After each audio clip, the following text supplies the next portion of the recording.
mailman came, the mailman came, the mailman came.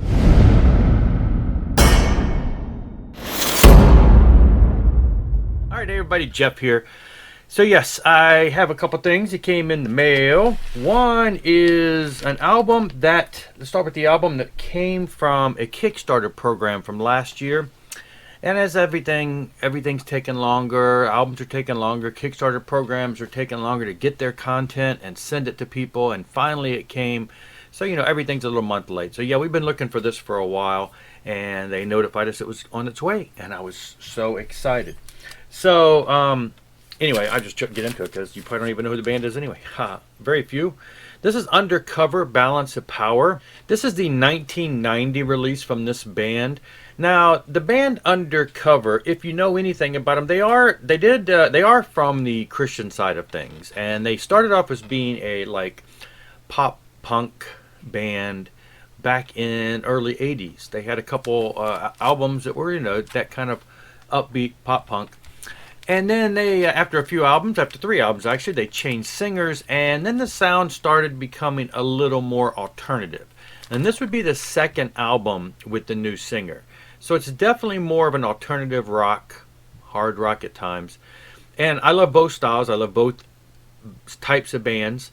And a couple years ago, they released the album that came after this.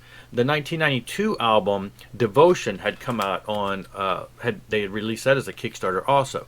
So then they went back and did Balance of Power, and this is a great album. They did release it on double record set, and they had three different versions, splatters and colors and stuff. I got the black and I guess this is black and gold or black and brown. I forget what they called it. Would make sense if it's brown because it's a brown cover, but it is a splatter double record set. And they also included on here on side 4, they included a 1987, a couple years earlier, before this album, cassette that was put out called You and I. It was an EP. And so it's got 5 songs. Here's the band here. And so see, you can have, I'll get the album out of here. So yeah, we got the EPs over here on this side. Great stuff. It's a gatefold. Nothing super fancy, just, images and stuff there. So yeah, back when this album came out, I loved this album and Devotion that came out after this. Now, of course, I'd love to see them go back and do the first 3 albums with the original singer, the pop punk stuff. But yeah, these are great. That was great to finally come in the mail today. I've been spinning it for a while now, and it sounds amazing as usual. But I would say, if you're into alternative types of music, check these guys out. Look them up on the internet. Don't let the label, the fact that they started off or, are leaned into the Christian market, let that deter you. They're not preachy. They're just solid, and clean songs. So the other one that came in, this actually came in over the weekend, was Saxon Inspirations. Now, this was one of those ones I'd been watching on Amazon. I didn't buy it when it first came out. The price dropped down to like $17, so I jumped on it. I had to order something else, and so I thought, I'll add a little extra, to it to pick this up. Now, if you're not aware of this is their most recent album, but it's also a covers album, so it's all cover tunes. A lot of people have shown this already. They got pictures of all the bands that they cover on here. You see this nice artwork, and that's really neat. You got the Beatles and stuff. And so, all the songs are songs we know: Paint It Black, Immigrant Song, Paperback Writer, Evil Woman, Stone Free, Bomber, Speed King, The Rocker, Hold the Line, Problem Child, See My Friends. So now I would say it's a pretty eclectic way to do things. Lots of bands do these types of cover albums. A lot of times they do them from other bands of a similar genre that they are. Throwing things like more of a metal version of Paperback Writer, which is one of my favorite songs by the Beatles, but they do some songs on here that you're like, oh, that's really interesting.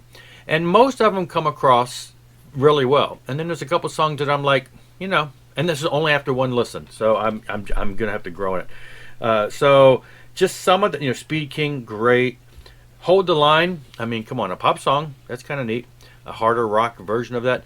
I love Saxon, I love Biff's vocals, I love the band, I love everything about them, and so I had to buy this. There's no way I'm not going to buy this. But after, it'll be a few listens to see how this really goes over, because there are a lot of these types of albums out there, and some are good and some are bad. The question I'd like to ask for you all, and you all comment below, is what do you all think of cover bands like this? A couple of things. Do you think this is just a, hey, we got nothing original to go for, so we're going to, spit out something real quick? Do you think it's more, hey, the band loves these songs and they want to, reproduce them? Do you feel like when you get an album like this that the band should stick as close as they can to the originals to make almost like a tribute to the band? Or would you want to hear them totally, revamp the song and make it their own? In this case, they stay pretty original. Of course, the style change may be different for some of these songs. But I'm just curious, what are your thoughts? I kind of like them all. I don't know, what are your thoughts on these types of albums? Do you buy them? Do you skip them? Do you want them to be more close to the original? Or do you want to hear the band really do something on their own? Now, moving on, I got a package in the mail. And I don't know what it is. I know who it's from. This is from Low Noise Jason Skilz. I don't know what it is, except I do know it's VCLT. I will say, I'm pretty sure what it is. I can see on the front. I can tell from the shaking. There's cassettes in here, which Jason is into a lot of that kind of stuff with his own music and stuff. And I do remember a little over a week ago, he got some CDs from Cordition, his friend Dale, and he did mention, make a comment below on some of your favorite. It's kind of an industrial dance, they say, and he asked us to comment below on your favorite types of industrial type music, and he would send a copy. So I'm pretty sure that it does say here on the ticket on the front here that it's some 4 cassettes and a CD. So I'm assuming the CD is that. The cassettes I don't know, but again, he has a lot of stuff like that. So let's get this open.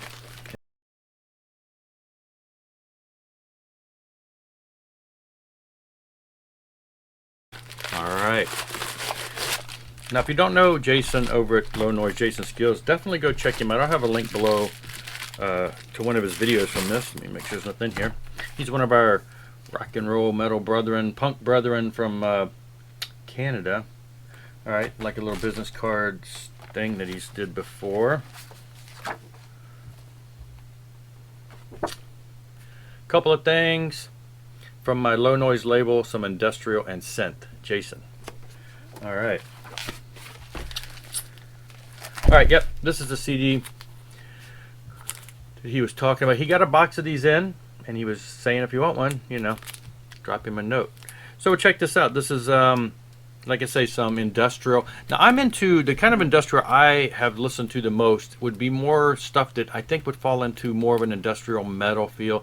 I know bands like 9 Inch Nails kind of fall into that, but like Circle of Dust and Cell Dweller, those are Clayton.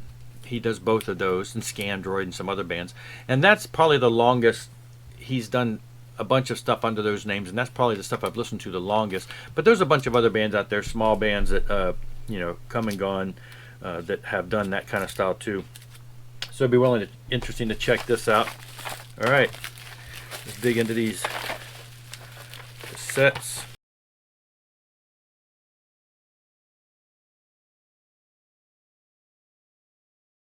Well, in opening them, I pulled the shrink wrap off, so oh well.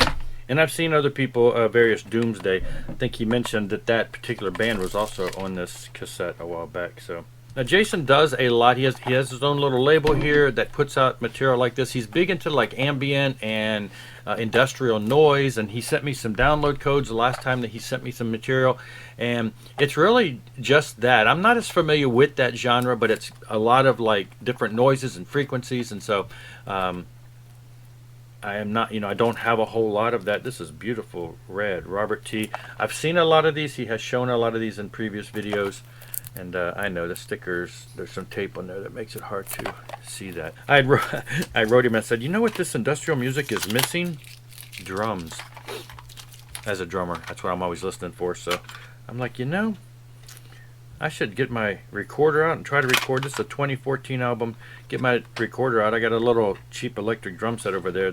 And I thought, I could make some electronica sounds. And anyway, Low Noise Productions Compilation 3. Got a lot of glare on there. So anyway, thanks so much, Jason. This is great. I'm going to check these out. And like I say, it's a different genre. Got some more to check out. Yes. So, Jason, thank you so much. I appreciate this, and I will be giving this a spin, and we'll go from there. Thanks a lot for watching. Rock on and rock hard.